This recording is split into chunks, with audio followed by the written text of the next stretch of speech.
Related. तो आज this is the class 8 जिसमें हम फिर से बात करेंगे कि अगर आपके पास एक्टिव फॉर्म है how we can change into its passive form. तो आज जिस स्ट्रक्चर की मैं बात करूंगी वो है अगर आपके पास जो लाइन गिवन है उसके अंदर फर्स्ट फॉर्म दी हो, फर्स्ट फॉर्म या फिर फर्स्ट फॉर्म में एस या एस दिया हो, उसकी हम पैसिव फॉर्म कैसे बनाएंगे। तो ये मैंने यहाँ पे लिखा है प्रेजेंट इंडेफिनिट कि जहां पर फर्स्ट फॉर्म हो या फर्स्ट फॉर्म में एस या एस हो, अगर वो टेंस आपको पता करना है कौन सा है तो वो टेंस होगा प्रेजेंट इंडेफिनिट। ये प्रेजेंट इंडेफिनिट की ही पहचान होती है कि फर्स्ट फॉर्म लगी हुई है या फर्स्ट फॉर्म में एस या एस लगा हुआ है, that is the present indefinite tense. इसका यहाँ पर फिलहाल कोई यूज नहीं है कि ये प्रेजेंट इंडेफिनिट है पास्ट इंडेफिनिट है, आपका यूज इस चीज का है।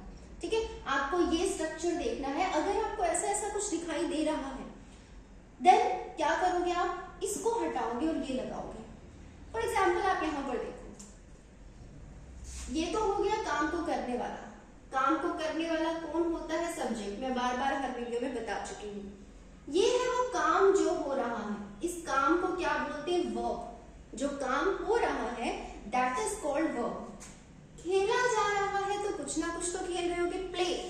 What are you playing? You are playing cricket, you are playing football, you are playing badminton, you are playing chess.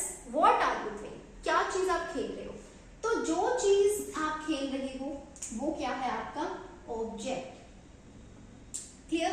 तो वर्ब पे डिपेंड करेगा आपका ऑब्जेक्ट। अब ये वर्ब की कौन सी फॉर्म है?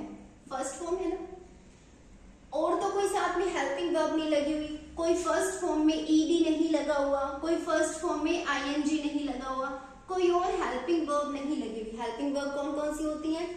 Is, am, are, was, were, has, have, had, will, shall. या आपने प्रीवियस वीडियोस देखोगे तो पता चल जाएगा।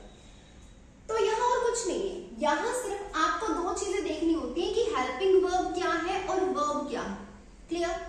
हेल्पिंग वर्ब कौन सी लगी हुई है और वर्ब कौन सी लगी हुई है। हेल्पिंग वर्ब तो यहाँ है ही नहीं, सीधा क्या लगी हुई है? वर्ब लगी हुई है। और वर्ब की भी कौन सी फॉर्म लगी हुई है? First form. आपको दिखाई दे रहा होगा वर्ब की कौन सी फॉर्म है? ये फर्स्ट फॉर्म। यहाँ पर देखो ड्रिंक्स, फर्स्ट फॉर्म। ड्रिंक क्या है? First form. इसमें क्या लगा हुआ है? एस। नेक्स्ट देखो प्लान, फर्स्ट फॉर्म है। कुक फर्स्ट फॉर्म है।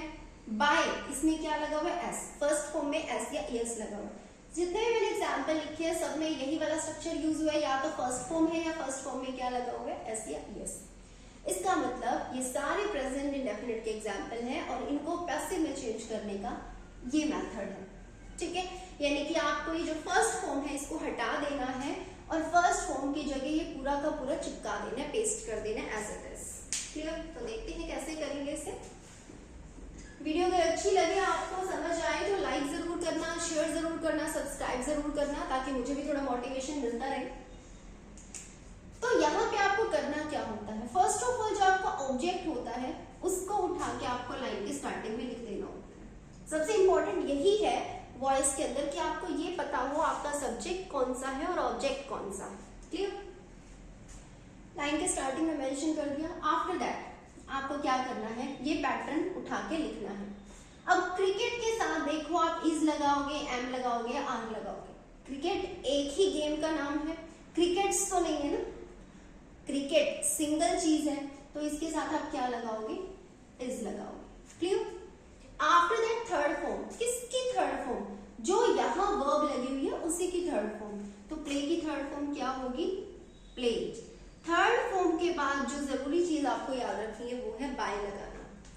बाय के बाद आपको क्या करना है? ये जो सब्जेक्ट है उसको पीछे ले जाना। देखो वॉइस में करना क्या होता है, जो ऑब्जेक्ट है यानी कि जो पीछे है उसको आगे रखना होता है और जो सब्जेक्ट है यानी कि जो आगे है उसको पीछे ले जाना होता है।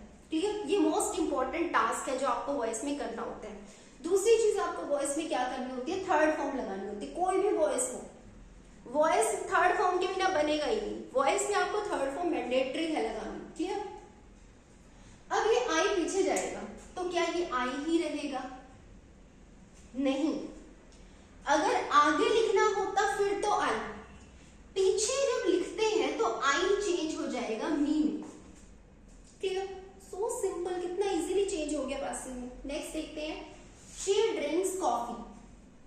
अब यहां पर देखो पी रही है तो कुछ ना कुछ तो पी रही होगी, वैसे इसकी सेंस है पीती है। जब फर्स्ट फॉर्म लगी हो तो हिंदी ये सेंस निकलनी चाहिए। तो ड्रिंक का मतलब पीना, कॉफी का मतलब कॉफी, शी का मतलब वह, तो वह कॉफी पीती है। टी है लगाना है आपको हिंदी में। वैसे मैं टेंस नहीं सिखा रही हूँ आपको, वैसे जनरली बता रही हूँ। कभी आप ये कहो कि मैम तो रहा है बोल रही है। तो ये है आपकी फर्स्ट फॉर्म। फर्स्ट फॉर्म अगर आपकी है, इसका मतलब आपको एक्टिव से पैसिव में जाने के लिए ये रूल लगाना पड़ेगा। ठीक है, सबसे पहले तो हमें क्या करना है, जो ऑब्जेक्ट है उसको उठा के सब्जेक्ट बनाएंगे।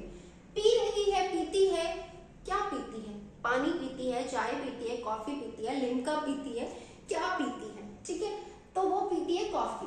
तो इस कॉफी को उठा के स्टार्टिंग में लिख देंगे। क्लियर?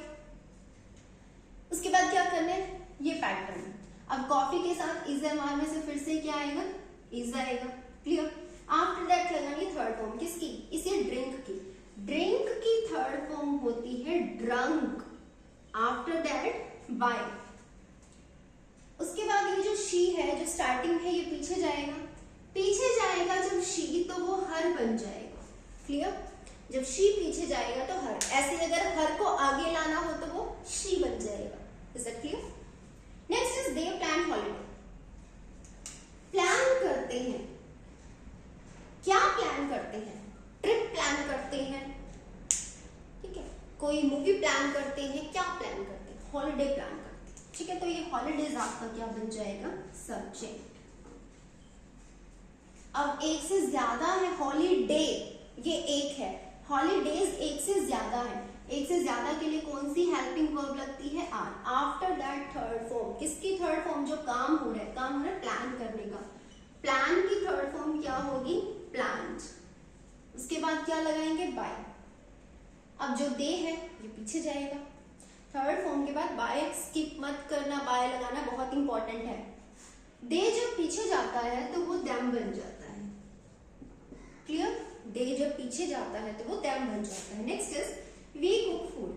कुक फर्स्ट फॉर्म है, कैसे चेंज होगी? ऐसे चेंज होगी। तो कुक कर रहे हो, पका रहे हो, क्या पका रहे हो? That is your object. So that is your object. क्या पकाते हो आप? फूड। क्लियर? तो ये फूड आपका क्या बन जाएगा? सब्जेक्ट बन जाएगा। तो यहां क्या आ जाएगा? फूड। क्लियर? अब ये फूड फिर से क्या है? सिंगल है। सिंगल के लिए आप क्या अप्लाई करोगे? इज अप्लाई करोगे। क्लियर? एक से ज्यादा है तो आर, एक ही चीज है तो आप इज अप्लाई करोगे। After is third form. What is the third form here? Cook की थर्ड फॉर्म क्या होती है? Cooked. What is the third form of cook? Cooked. Third form के बाद हमें क्या अप्लाई करना है? बाय अप्लाई करना है। उसके बाद जो ये वी है, इसको हम क्या बनाएंगे? ऑब्जेक्ट, यानी कि पीछे जाएगा। वी जब पीछे जाता है तो वो अस में चेंज हो जाता है। Is that clear? Okay, so next is he buys a new dress. यहाँ पे फिर से फर्स्ट फॉर्म में एस लगा हुआ है, प्रेजेंट इंडेफिनिट है। कैसे चेंज होगा? पैसिव में ऐसे चेंज होगा। तो बाय का मतलब क्या है? खरीदना। क्या चीज खरीद रहे हैं? कुछ ना कुछ तो खरीद रहे होंगे। जो चीज आप खरीद रहे हो वो आपका क्या है? ऑब्जेक्ट। क्या खरीदा है? अ न्यू ड्रेस। क्लियर? तो ये अ न्यू ड्रेस आपका क्या है? ऑब्जेक्ट है। इसी ऑब्जेक्ट को हम क्या बनाएंगे? सब्जेक्ट बनाएंगे, यानी कि स्टार्टिंग में मेंशन करेंगे अ न्यू ड्रेस। क्लियर? उसके बाद क्या अप्लाई करेंगे? ये पूरा रूल अप्लाई करेंगे। एक ही ड्रेस है तो इज वाले से क्या अप्लाई करेंगे? Is. After that third form. Third form किसकी? इसी वर्ब की। बाय की थर्ड फॉर्म क्या होती है? बोट होती है। क्लियर? थर्ड फॉर्म के बाद क्या अप्लाई करेंगे? बाय। बाय के बाद जो आपका सब्जेक्ट है, काम को करने वाला, खरीदा है, किसने खरीदी है? ही ने। ही जब पीछे जाएगा तो वो किस में चेंज हो जाएगा? हिम में चेंज हो जाएगा। सो दिस इज हाउ कि हम एक्टिव को किस में चेंज करेंगे? पैसिव में चेंज करेंगे। ये तो था सिंपल फॉर्म। क्लियर? जिसमें कोई क्वेश्चन नहीं पूछ रहा, कोई नेगेटिव सेंस नहीं है, सिंपल एफर्मेटिव सेंस है। अगर इसमें नोट लगा हो या फिर कोई क्वेश्चन किया गया हो तो इसकी पैसिव फॉर्म कैसे बनेगी? That is a different topic, तो वो हम डिस्कस करेंगे नेक्स्ट वीडियो में। अगर आपको वीडियो अच्छी लगी है, like the video, share it with your friends and don't forget to subscribe the channel for more such videos और keep practising. Thank you, thanks for watching.